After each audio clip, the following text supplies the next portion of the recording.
Study IQ IAS, अब तैयारी हुई अफोर्डेबल। नमस्कार दोस्तों, स्टडी IQ देख रहे हैं आप और मैं हूं वरुण जौहरी।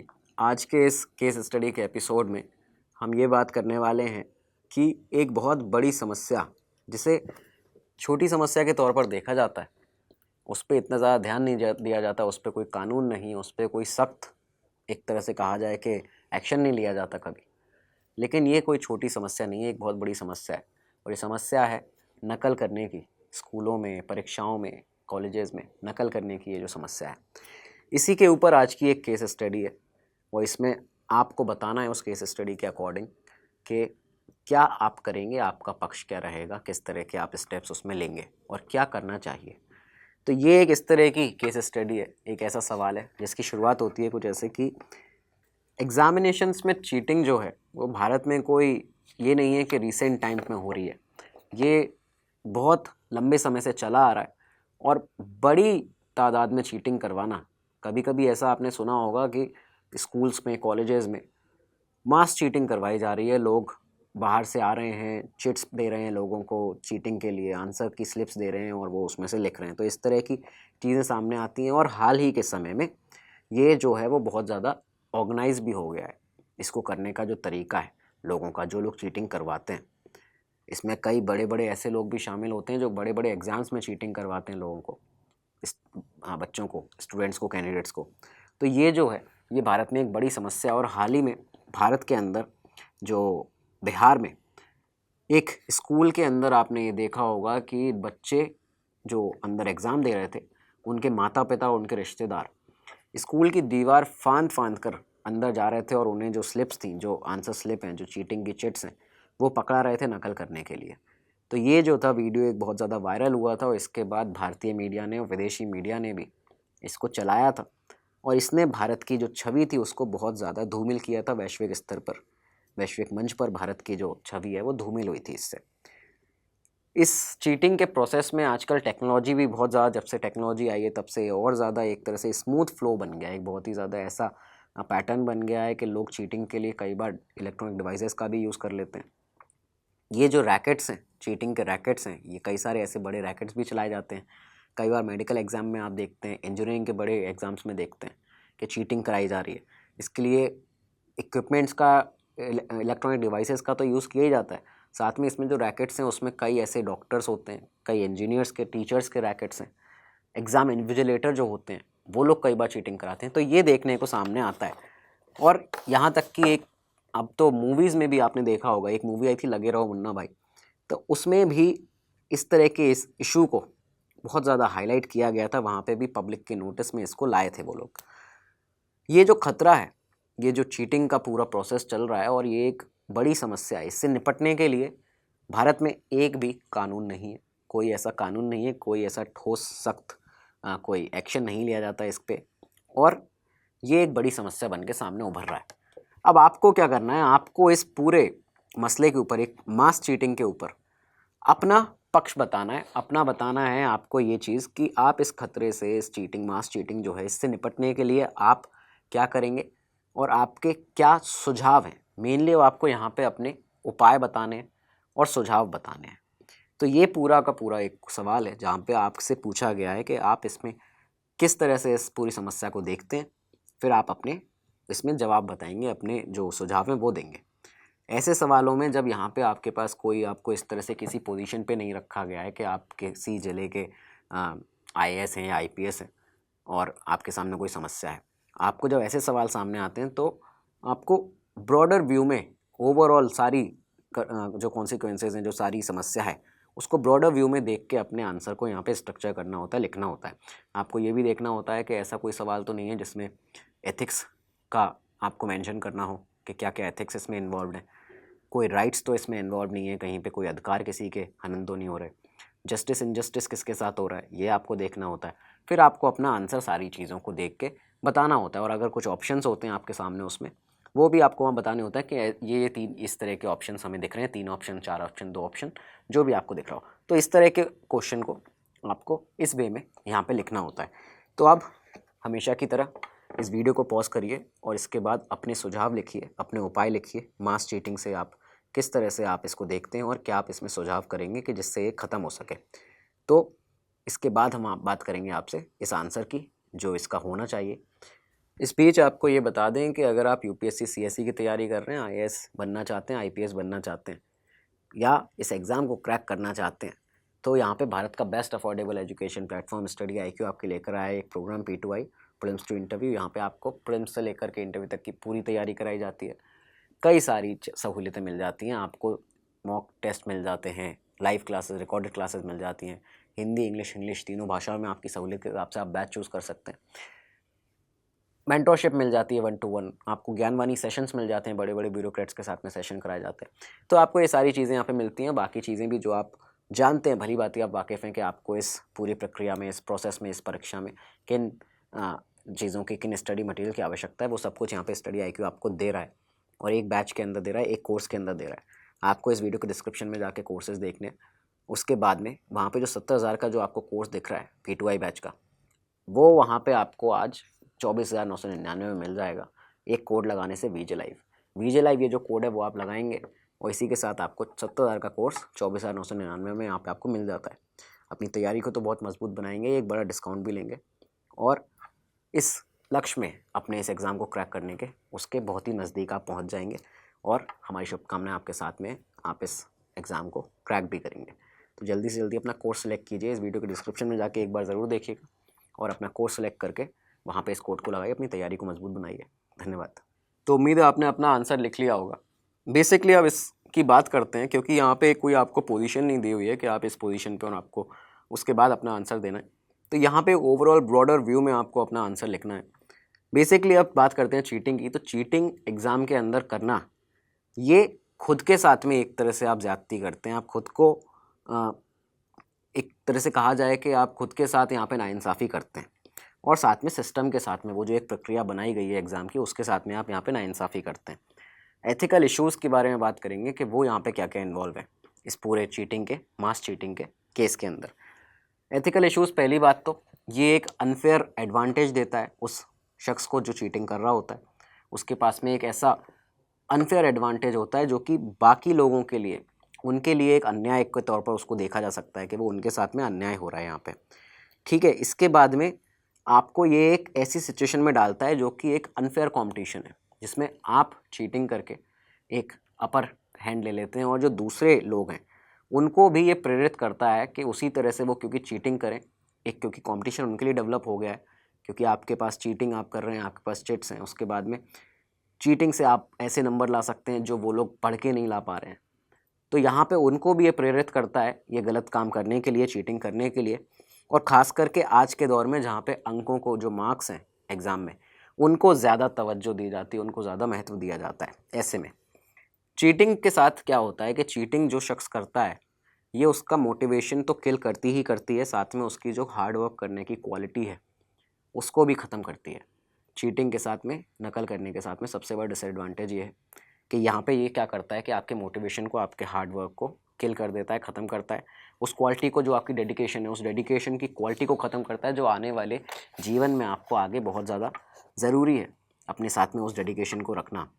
तो आपको कुछ भी इस तरह के बड़े कदम लेने से, आपको डेडिकेटली कुछ काम करने से ये रोकता है। यहाँ पे आपकी खुद की सेल्फ रिस्पेक्ट और डिग्निटी जो है वो एक तरह से ख़त्म हो जाती है। लगातार जब आप चीटिंग करते हैं तो यहाँ पे आपकी सेल्फ रिस्पेक्ट जो है, आपको उस चीज़ का डर नहीं रहता, आपको उस चीज़ का गिल्ट नहीं रहता कि आप एक अनफेयर चीज़ कर रहे हैं बाकी लोगों के साथ में। तो यहाँ पे ये भी चीज़ सामने आपको ध्यान में रखनी है और ये एथिक्स, एक तरह से एथिकल जो इशू है वो यहाँ पे इन्वॉल्व है इसमें।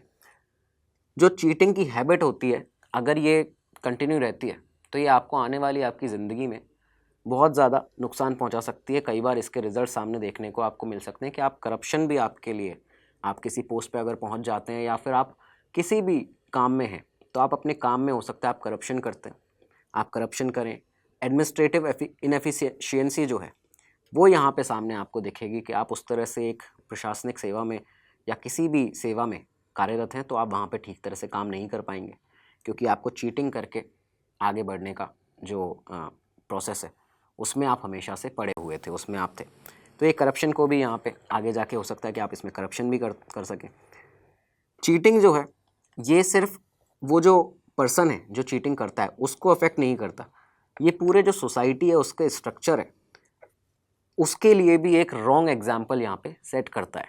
आपके जो आने वाले जो आपके जूनियर्स हैं, जो आपके सीनियर्स हैं, जो आपके फैमिली मेम्बर्स हैं, उनके सामने भी आपका एक गलत इमेज जाती है और साथ में ये पूरी सोसाइटी के लिए उन लोगों पे भी अफेक्ट करता है।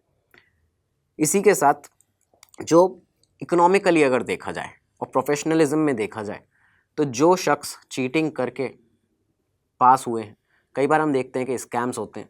व्यापम स्कैम हुआ मध्य प्रदेश में, पटवारी स्कैम हुआ, तो ये जो स्कैम्स हैं इनमें भी कई बार ये देखा गया है कि इन्विजिलेटर ने या किसी और तरीके से किसी और अथॉरिटी पे जो पोजीशन पे शख्स है उन्होंने कैंडिडेट्स को, स्टूडेंट्स को चीटिंग करवाई, नकल करवाई, उसके बाद उन लोगों ने एग्ज़ाम निकाला है अपना।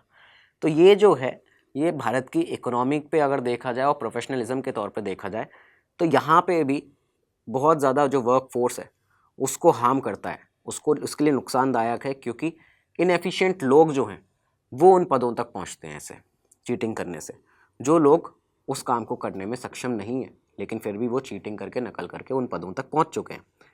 तो ये भी यहाँ पे एक बड़ा पॉइंट है। लोग जो हैं उनका एजुकेशन सिस्टम में इंटरेस्ट जो है, जो ट्रस्ट है, जो विश्वास होना चाहिए एजुकेशन सिस्टम के ऊपर, वो इससे ख़त्म होता है, वो टूटता है। और ये एक तरह से जो कॉमन गुड है जो एथिक्स का, तो ये सामान्य हित के लिए भी, जो सामान्य हित है उसके लिए भी, उसको भी डिस्ट्रॉय करता है कि लोगों का ओवरऑल ही एजुकेशन सिस्टम से ट्रस्ट टूट जाता है। ऐसे जो चीटिंग के एक्ट्स होते हैं ये एक तरह से पूरे देश के लिए कभी कभी शर्मनाक बन जाते हैं, शर्म का विषय बन जाते हैं। जिस तरह से आपने देखा कि कई स्टेट्स में वीडियोस वायरल हो जाते हैं किसी बड़े एग्ज़ाम के चलते कि वहाँ पे जो माता पिता हैं, रिश्तेदार हैं और कई ऐसे लोग हैं जो दीवारें फांद के जा रहे हैं बच्चों को चीटिंग के लिए, चिट्स वगैरह देने के लिए। तो ये जब वीडियोज़ आते हैं तो ये वैश्विक स्तर पर, जैसे इस सवाल में ही बताया गया है, तो वैश्विक स्तर पर यहाँ पे भारत की जो इमेज है उसको डिफेम करते हैं, उसको एक डिफेम नहीं, एक तरह से उसको टार्निश करते हैं। तो ये भी यहाँ पे है। इस खतरे को अब नियंत्रित कैसे किया जाए, जो मास चीटिंग है, अब बात करेंगे कि उसके लिए आपके सुझाव क्या होने चाहिए, आपके क्या उपाय होने चाहिए, कैसे इसको नियंत्रित किया जा सकता है, क्या कदम इस पर उठाने चाहिए। तो सबसे पहला तो जो गरिमा, आपकी सच्चाई, स्वाभिमान, जो आपका सेल्फ रिस्पेक्ट है, ईमानदारी है, ऑनेस्टी है, इन सब ये जो सारी वैल्यूज़ है ना, इनके लिए आपको यहाँ पे बचपन से ही छात्रों में इनको शामिल किया जाना चाहिए। छात्रों में इन सारी वैल्यूज़ को शामिल किया जाना चाहिए जो भी इस तरह के चीटिंग से जो ख़त्म होती हैं, ऐसी वैल्यूज़ बचपन से ही दी जानी चाहिए। रेगुलर ऑफेंडर्स जो मिलें, जो चीटिंग करने वाले, जो ऐसे लोग हों जो बड़ी मास चीटिंग करवा रहे हों, रेगुलर ऑफेंडर्स हैं। साथ में यहाँ पे कई ऐसे छात्र जो नकल करने के लिए, जो लोग उन छात्रों को सपोर्ट करते हैं, उनकी मदद करते हैं, इन लोगों के लिए उन पर कड़ी कार्रवाई होनी चाहिए। इससे एक बड़ा एग्जाम्पल सेट होगा कि चीटिंग नहीं करनी है, क्योंकि एक सख्त कानून या फिर एक कड़ी कार्रवाई, एक सख्त एक्शन होगा तो जनता के अंदर ये चीज़ जाएगी कि भाई ये गलत है, ये एक ऑफेंस है और हमें ये नहीं करना है। छात्रों को ज्ञान प्राप्त करने के लिए जो एक तरह से कहा जाए कि उन्हें पढ़ाई करने में अंकों के पीछे उन्हें नहीं हमें लगाना चाहिए। छात्रों को, जो स्टूडेंट्स हैं, उनको ज्ञान के लिए, जो वो अपना इंटेलिजेंस उससे जितना गैदर कर सकते हैं, जितनी नॉलेज उससे गैदर कर सकते हैं, उसके लिए प्रेरित करना चाहिए।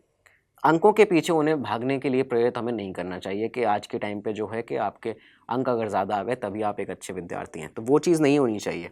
इससे क्या होगा कि अंकों के पीछे जब भागने का प्रश्न नहीं होगा सामने उनके, तो वो यहाँ पे चीटिंग ऑटोमेटिकली वो बंद उसको करेंगे, क्योंकि उनके लिए फिर सामने ये है कि वो कितने ज़्यादा नॉलेज को गैदर कर रहे हैं। नॉलेज और मस्तिष्क में आपके गैदर होती है, आपके अंदर आपके गैदर होती है, वो आपके पेपर में उन अंकों में नहीं होती है।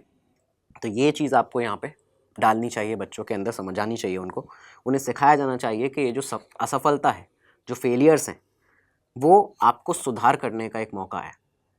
फेलियर्स जो आपकी लाइफ में कभी आते हैं, अगर आप क्या हुआ, आप एग्ज़ाम में अगर फेल भी हो जाते हैं तो भी वो जो फेलियर है वो आपको सुधार करने के लिए, अपनी जो प्रेजेंट सिचुएशन है उसके लिए यहाँ पे मौका देता है। तो इस तरह से आप उस असफलता जो है उसको देखिए, असफलता से भागना नहीं चाहिए। और इस तरह के अनुचित जो कार्य हैं, चीटिंग, नकल करना, कुछ ऐसा करना जो कि अनएथिकल है, तो ऐसी चीज़ें नहीं करनी चाहिए। ये भी चीज़ हम यहाँ पे सामने ला सकते हैं। माता पिता जो हैं वो अपने छात्रों को, जो बच्चे हैं, जो स्टूडेंट्स हैं, उनको अच्छे मार्क्स की दौड़ में ना लगाने के बजाय उनको उनकी जो योग्यता है, जो वो चाहते हैं, उसके अनुसार उनको सब्जेक्ट लेने दिया जाए। माता पिता उनको प्रेशराइज़ ना करें कोई ऐसा सब्जेक्ट लेने के लिए जिसको वो ले लें प्रेशर में आके, उसके बाद में उस सब्जेक्ट में मार्क्स लाने के लिए उनको एग्ज़ाम के अंदर चीटिंग करनी पड़े, वो उसके लिए मजबूर हो जाएं। तो ये भी चीज़ नहीं करवानी चाहिए। सिर्फ किताबी जानकारी जो है वो उसको रटने से छात्रों के अंदर ये एक तरह से एक ऐसा प्रोसेस बनाना चाहिए, इस तरह से उनकी जो हमारा पैटर्न है, परीक्षा का पैटर्न है, एग्ज़ाम पैटर्न, उसमें भी ये चेंज लाने चाहिए कि सिर्फ किताबी ज्ञान रटने से मार्क्स नहीं आएंगे। आपको कुछ नई चीज़ों का सीखना पड़ेगा, रचनात्मक होना पड़ेगा, आपको एक्सपेरिमेंट्स करने पड़ेंगे और नॉलेज को गैदर करना पड़ेगा। तो इस तरह से भी आप एक परीक्षा पैटर्न को चेंज कर सकते हैं। ओपन बुक परीक्षा को करवा सकते हैं कुछ टाइम में, कुछ ड्यूरेशंस में, विभिन्न स्तरों पर। छात्रों के लिए आपको यहाँ पे उनके पसंदीदा विषय उनको चुनने के लिए उनको स्वतंत्र करना पड़ेगा। आपको यहाँ पे उनको आज़ादी देनी पड़ेगी कि आप अपना विषय चुनें, जिससे क्या होगा कि वो, जैसा हमने बताया आपको, कि वो ऐसा कोई विषय नहीं चुनेंगे जिसमें उनकी रुचि नहीं है, उनका मन नहीं है और जिसके वजह से उनको चीटिंग करने पर मजबूर होना पड़े। तो यहाँ पे ये सारी चीज़ें आपको यहाँ पे देखनी है, जो आप अपने आंसर में भी लिखेंगे। साथ में स्कूल्स के लिए, क्योंकि स्कूल और कॉलेजेस में चीटिंग जो होती है एग्ज़ाम्स में, तो वहाँ पे टेक्नोलॉजी क्योंकि आज के दौर में इतनी एडवांस है, तो वहाँ पे सीसीटीवी कैमराज आप इंस्टॉल करवा सकते हैं। जो इन्विजिलेटर्स हैं उनके लिए पहले से उन्हें ट्रेनिंग दे सकते हैं प्रॉपर, स्ट्रिक्ट उन्हें गाइडलाइंस दे सकते हैं, स्ट्रिक्ट उन्हें नियम समझा सकते हैं कि किस तरह से आपको यहाँ पे अपना कार्य पूरा करना है, पूरी ईमानदारी निष्ठा के साथ में करना है। और बच्चों को भी ये चीज़ पहले ही हिदायतें इन सब बातों की दी जा सकती हैं। तो ये ओवरऑल एक सेटअप है जो आपको करना चाहिए चीटिंग की, इस मास चीटिंग की प्रॉब्लम को हल करने के लिए। और ये जो क्वेश्चन था, ये एक ब्रॉडर व्यू में देखा जाने वाला क्वेश्चन था, जिसके आंसर को आपको इस तरह से बताना है कि भाई ये जब चीज़ भारत में इतना बड़ा एक इशू बन रहा है और ये एक आगे आने वाले समय में प्रॉब्लम बन सकती है, तो फ्यूचरिस्टिक विजन के साथ में आपने इसको आंसर करना है। ये था आज का हमारा पूरा केस स्टडी का एक सवाल, जिसमें हमने आपको बताया कि मास चीटिंग वाकई एक बड़ी समस्या है। हम इसको बहुत ही निम्न एक ऐसे स्तर पर देखते हैं कि नहीं ठीक है, ये तो बचपन से चलता है और करते हैं लोग, लेकिन ऐसा नहीं है। चीटिंग से कितनी ज़्यादा आगे आने वाले समय में दिक्कतें हो सकती हैं लोगों को, और उनके करियर में दिक्कतें होती भी हैं। उनका जो एक तरह से कहा जाए कि हार्डवर्क और डेडिकेशन का जो एटीट्यूड है वो ख़त्म होता है, सेल्फ रिस्पेक्ट खुद के लिए ख़त्म होती है। तो ये सब चीज़ों को लिमिटेड करके रखना चाहिए, चीटिंग को पूरी तरह से ख़त्म करना चाहिए। और ये था आज का पूरा सवाल। उम्मीद है आपको एपिसोड पसंद आया होगा। आपके भी जो विचार हैं वो आप कमेंट सेक्शन में लिख सकते हैं। साथ में इस वीडियो के डिस्क्रिप्शन में आपको यहाँ पे स्टडी IQ के कई सारे कोर्सेज दिख रहे होंगे, एक बार जाके ज़रूर देखिएगा। यहाँ पे आपको UPSC CSC के लिए, इस एग्ज़ाम के लिए जितनी भी चीज़ों की, जितने स्टडी मटेरियल की, जिन आवश्यकता है जिन भी चीज़ों की, वो सब कुछ आपको यहाँ पे दी जा रही है। और सबसे बड़ा आपको डिस्काउंट मिलेगा VJ Live कोड लगा के। आपको VJ Live ये कोड लगाना है, इसके बाद आप अपनी तैयारी को भी मजबूत बनाएंगे, एक बड़ा डिस्काउंट भी लेंगे। तो अब मिलते हैं अगले एपिसोड में, तब तक के लिए दीजिए इजाज़त। नमस्कार, धन्यवाद, जय हिंद। स्टडी IQ IAS, अब तैयारी हुई अफोर्डेबल।